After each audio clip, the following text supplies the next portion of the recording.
Alhamdulillahi ala ni'amihi al-zahirah wal batinah qadiman wa hadithan. Ashhadu an la ilaha illallah wahdahu la syarikalah wa ashhadu anna Muhammadan abduhu wa rasuluh alladzi la nabiyya ba'dah amma ba'du. Hadirin ikhwatu iman rahimakumullah, jamaah warasatul Quran yang diridhoi oleh Allah Subhanahu wa ta'ala. Alhamdulillah, dengan izin dari Allah Subhanahu wa ta'ala, pada kesempatan kali ini kita akan coba melanjutkan Syarhul Muyassar li Sahihil Imamil Bukhari, di mana pada pembahasan yang telah lalu kita sudah membahas apa itu yang dimaksud dengan wahyu. Lalu yang kedua, kita pun sudah membahas perihal hadis dari Umar bin Khattab, di mana beliau mendengar Nabi SAW bersabda, innamal a'malu binniyat. Pada kesempatan kali ini kita akan coba melanjutkan kajian kita yang selanjutnya, yaitu perihal kaifiyah bagaimana turunnya wahyu kepada Nabi SAW. Maka untuk menjawab pertanyaan tersebut, bagaimana wahyu itu turun kepada Nabi, ada satu hadis yang diriwayatkan oleh Imam Al-Bukhari dari Ummul Mukminin Aisyah radhiyallahu anha, di mana beliau menuturkan, annal Haris bin Hisham radhiyallahu anhu sa'ala Rasulullah sallallahu alaihi wasallam. Kata Aisyah radhiyallahu anha bahwasanya Al-Haris bin Hisham radhiyallahu anhu bertanya kepada Rasulullah sallallahu alaihi wasallam.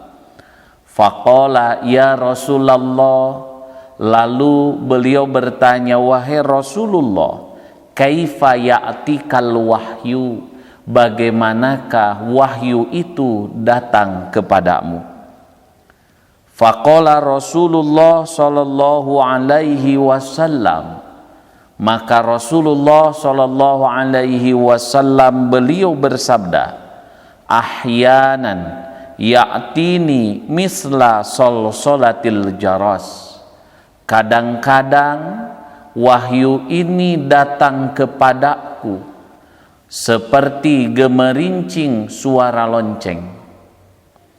Wa huwa asyadduhu alayya fayabsimu anni wa qad wa'aitu anhu maqala, di mana ketika wahyu yang turun ini seperti gemerincing lonceng, maka inilah proses turunnya wahyu yang paling berat, di mana kata Nabi SAW, apabila sudah beres wahyu ini diturunkan, kata beliau, wa qad wa'aitu anhu maqala, dan sungguh aku mengerti apa yang difirmankan. Wa ahyanan yatamassalu liyal malaku rajulan, ada kalanya wahyu ini turun seperti halnya yang namanya malaikat menyerupai seorang laki-laki. Payukallimuni fa'a'i ma yaqulu, lalu malaikat tersebut berbicara denganku dan aku mengerti apa yang ia katakan. Qalat Aisyah berkata, walaqad ra'aituhu yanzilu alaihil wahyu fil yaumi syadidil bardi, dan sungguh aku pernah menyaksikan, aku pernah melihat turunnya wahyu kepada Nabi Shallallahu Alaihi Wasallam di satu hari yang sangat dingin fayabsimu anhu, lalu berhentilah wahyu tersebut, wa inna jabinahu layatapassadu araqan. Ketika wahyu ini sudah selesai turun, maka ternyata Nabi SAW mengeluarkan keringat. Maka itulah hadis yang menerangkan kaifiyah bagaimana cara turunnya wahyu kepada Nabi SAW, di mana hal ini menjadi pelajaran bagi kita semua. Ternyata menjadi seorang nabi itu luar biasa berat tugas yang harus beliau terima. Dalam hadis itu ada ungkapan an Aisyata ummil mu'minina, dari Aisyah radhiyallahu anha ummul mu'minin. Kita tahu bahwasanya Sayyidah Aisyah di antara istri-istri Nabi sallallahu alaihi wasallam, dan istri Nabi ini diberikan gelar oleh Allah Subhanahu wa taala dengan sebutan Ummahatul Mukminin, yaitu Ummul Mukminin, ibunya orang-orang yang beriman. Makanya dalam Al-Ahzab ayat 6 Allah Subhanahu wa taala berfirman, A'udzu billahi minasyaitonir rajim, an-nabiyyu aula bil mu'minin. Maka Nabi SAW itu lebih berhak, lebih utama terhadap orang-orang mukmin, min anfusihim, dari diri mereka sendiri. Oleh karena itu kata Allah Subhanahu wa taala, wa azwajuhu ummahatuhum, dan istri-istri Nabi itu adalah ibu bagi orang-orang yang beriman. Oleh karena itulah, karena Aisyah radhiyallahu anha ummul mukminin, oleh sebab itu menghina Aisyah merupakan satu dosa yang besar. Menghina istri Nabi merupakan dosa yang besar di sisi Allah Subhanahu wa taala. Oleh karena itulah, karena istri-istri Nabi adalah orang-orang pilihan, orang-orang yang mulia, tidak layak bagi manusia untuk menghujat, tidak layak bagi manusia untuk mencaci maki, seperti halnya yang dilakukan oleh orang-orang Syiah. Orang ini dimuliakan Allah, tapi ternyata orang Syiah menuduh Ummul Mukminin Siti Aisyah dan istri-istri Nabi yang lain berperilaku yang tidak baik. Maka ini jelas merupakan satu penghinaan kepada Ummul Mukminin, ibu kita semua, yaitu Aisyah radhiyallahu anha. Nah, oleh karena itu, karena istri Nabi adalah Ummul Mukminin, maka wajib bagi kita itu untuk menghormatnya, menyayanginya, sehingga minimal ketika ada hadis yang diriwayatkan dari Ummul Mukminin, kita mendoakan radhiyallahu anha. Oleh karena itu, yang selanjutnya adalah haram menikahi Ummul Mukminin. Oleh karenanya ayat tadi itu muncul tiada lain adalah sebagai wujud tasbih dan tamsil atau penyerupaan, yang mana kalau kita ungkap muqaddarahnya adalah hunna kal ummahati lil mu'minina. Para istri Nabi itu mereka seperti para ibu bagi orang-orang yang beriman. Lalu tadi kata Ummul Mukminin Aisyah radhiyallahu anha mengatakan, Sa'al al-Haris bin Hisham Rasulullah sallallahu alaihi wasallam, di mana Al-Haris bin Hisham bertanya pada Nabi sallallahu alaihi wasallam. Siapakah Al-Haris bin Hisham itu? Al-Haris bin Hisham itu min qabilati Bani Makhzum, dia itu dari kabilah Makhzum.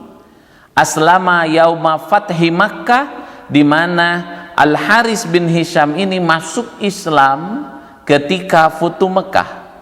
Wa kana min fudola'is sahabah, dan beliau di antara sahabat-sahabat Nabi yang utama. Menariknya adalah Al-Haris bin Hisham ini saudaranya itu bernama Abu Jahal, yang mana namanya itu adalah Amr bin Hisham Al-Mahzumi, di mana Al-Haris ini masuk Islam, dan yang namanya Abu Jahal saudara kandungnya tetap berada dalam kekufuran dan kesesatan, sehingga Abu Jahal ketika itu sering disebut dengan Fir'aun pada masanya, Fir'aun umat Nabi Muhammad sallallahu alaihi wasallam. Adapun makna dari ungkapan kaifa ya'tikal wahyu, bagaimana wahyu itu datang kepadamu wahai Rasulullah, maksudnya adalah kaifa kana yunazzilu au yunzilu alaika Jibrilu bil wahyi ya Rasulullah, wahai Rasulullah, bagaimana caranya Jibril menurunkan wahyu kepadamu? Maka Nabi SAW menjawab, ahyanan ya'tini misla salatil jaras, ada kalanya wahyu ini datang kepadaku seperti gemerincing suara lonceng. Dalam artian ya'tini Jibrilu alaihi salam walahu sautun yusbihu sautal jaras, ada kalanya Jibril datang kepadaku dan dia membawa suara seperti suara yang menyerupai lonceng, sehingga aku menyadari kehadirannya, dan hal itu wa yakunu lahu ta'sirun ala qalbi syadidun, di mana wahyu yang turun seperti gemerincing lonceng ini ternyata benar-benar berbekas di dalam hatiku, di mana ternyata kata Nabi SAW, wa huwa asyaddu alayya, dan itulah wahyu yang paling berat yang pernah diterima oleh Nabi SAW. Oleh karenanya wajar apabila Allah Subhanahu wa taala berfirman dalam Quran surah Al-Muzammil ayat 5, inna sanulki alaika qaulan saqila, sesungguhnya kami akan memberikan kepadamu firman, ucapan yang sangat berat. Yang dimaksud tiada lain adalah Al-Quran, ay sanunazzilu alaika qur'anan aziman jalilan, yaitu Allah Subhanahu wa taala, kami akan menurunkan kepadamu Quran yang mulia, Quran yang agung, di mana Quran ini memiliki haibatun, kehebatan, warauatun, dan pesona, wajalalun, dan kemuliaan. Kenapa demikian? Li'annahu kalamu rabbil izzati wal jalali, sebab Al-Quran itu adalah firman dari Tuhan yang maha mulia dan maha agung. Lalu ketika wahyu yang seperti gemerincing lonceng ini sudah berhenti, fawa'aitu anhu ma yaqulu, maka aku mengerti apa yang Allah Subhanahu wa taala firmankan. Oleh karenanya di antara sifat Nabi SAW itu adalah fatonah, yang berarti cerdas. Hal ini dapat kita lihat bagaimana ketika wahyu itu turun seperti gemerincing lonceng, Nabi memahami apa yang dimaksudkan oleh Allah Subhanahu wa taala. Sehingga makna waqad wa'aitu anhu ay fahimtu wa hafidtu ma alqahu ilayya, aku paham, aku hafal apa yang telah Allah berikan kepadaku, min kalami rabbil izzati wal jalal, dari firman Allah Subhanahu wa taala yang Tuhan yang memiliki kemuliaan dan keagungan. Lalu yang kedua, ternyata wahyu ini ada kalanya yatamassalu liyal malaku rajulan. Jadi Jibril memberikan wahyu itu ada kalanya Jibril menyerupai seorang laki-laki. Maksudnya wa fi ba'dil ahyani ya'tini Jibril bi suratil jin bi surati insanin minal bashar. Di mana ada kalanya Jibril itu datang dalam bentuk seperti manusia. Wa huwal ghalibu ala nuzuli Jibril ala Rasulillah SAW. Dan inilah kegaliban wahyu yang turun itu tiada lain adalah Jibril menyerupai seorang laki-laki. Kenapa liya'nasar Rasulullah sallallahu alaihi wasallam, untuk menenteramkan Nabi sallallahu alaihi wasallam, di mana dengan Jibril berwujud seperti halnya manusia, maka Nabi sallallahu alaihi wasallam akan tenang melihat Jibril, dan yang kedua akan merasa tumaknina bermujalasah dengan Jibril, sehingga Nabi mendengarkan perkataannya, firman Allah Subhanahu wa taala tersebut tanpa dibarengi rasa takut yang luar biasa. Qala Ibnu Hajar, Imam Ibnu Hajar berkata, tamassulul malaki bi suratir rajulin, permisalan Jibril dengan bentuk seorang laki-laki, laisa ma'nahu anadzatal malak in qalabat rajulan, maksudnya itu adalah bukan berarti zat malaikat ini berubah menjadi manusia, bukan. Bal ma'nahu annahu dhahara bitilka surah, tetapi bahwa maknanya itu adalah malaikat Jibril muncul nampak dengan bentuk seperti itu. Kenapa? Ta'nisan li Rasulillah sallallahu alaihi wasallam. Salah satu tujuannya itu adalah untuk menenteramkan Nabi sallallahu alaihi wasallam. Maka di antara ciri Aisyah tahu kalau wahyu itu turun kepada Nabi, seharusnya di waktu yang sangat dingin ini tidak mengeluarkan keringat, tapi buktinya keringat keluar dari dahi Nabi. Oleh karena itu, ini menunjukkan wahyu sedang turun kepada Nabi Shallallahu Alaihi Wasallam. Saking beratnya wahyu yang diterima oleh Nabi Shallallahu Alaihi Wasallam.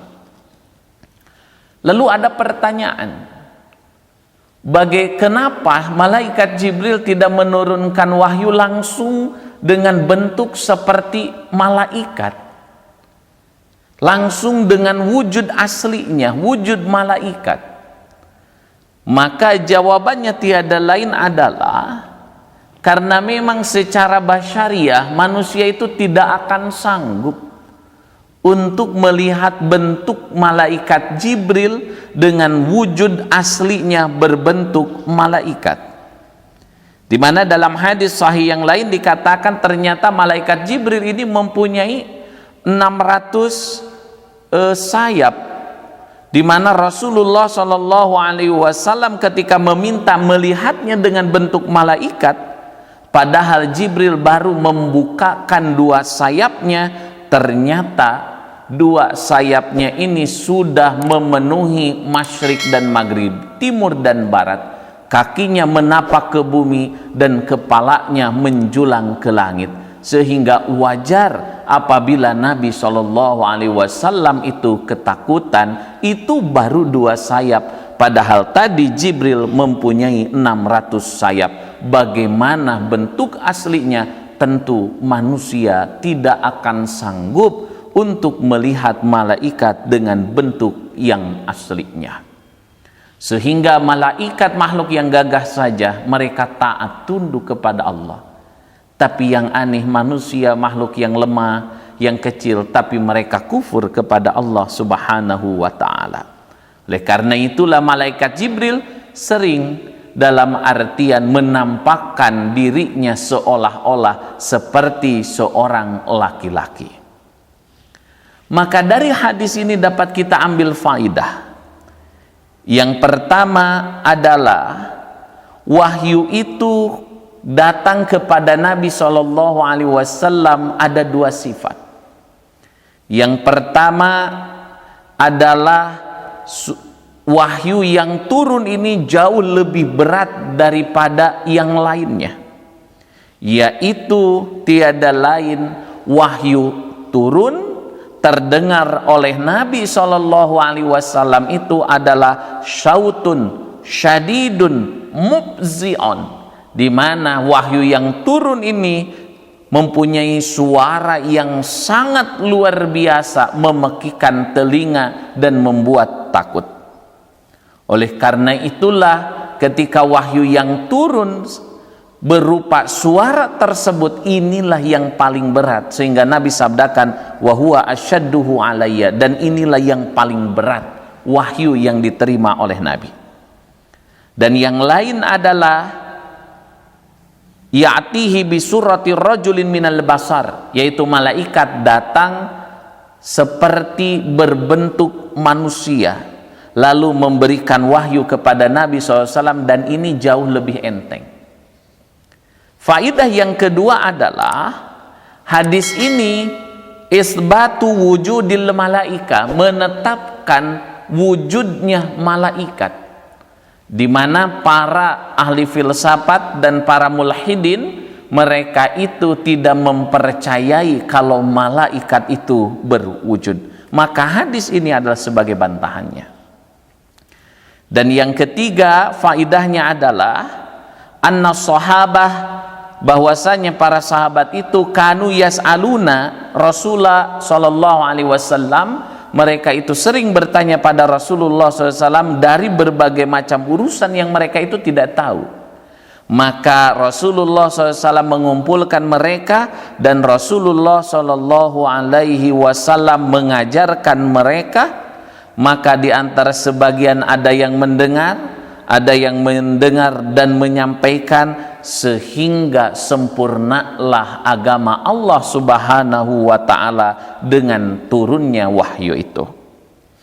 Dan yang keempat, tiada lain adalah hadis ini menunjukkan bahwasanya malaikat ini mempunyai kemampuan merubah bentuknya, dalam arti berwujud dengan apa yang diinginkan oleh Allah Subhanahu wa Ta'ala. Hadirin ikhwatu iman rahimakumullah, itulah bahasan hadis kedua dalam kitab Badul Wahyi. Semoga menjadi pemberi semangat dan ziyadatul ilmi bagi saya dan bagi ikhwatu iman yang hadir pada kesempatan kali ini.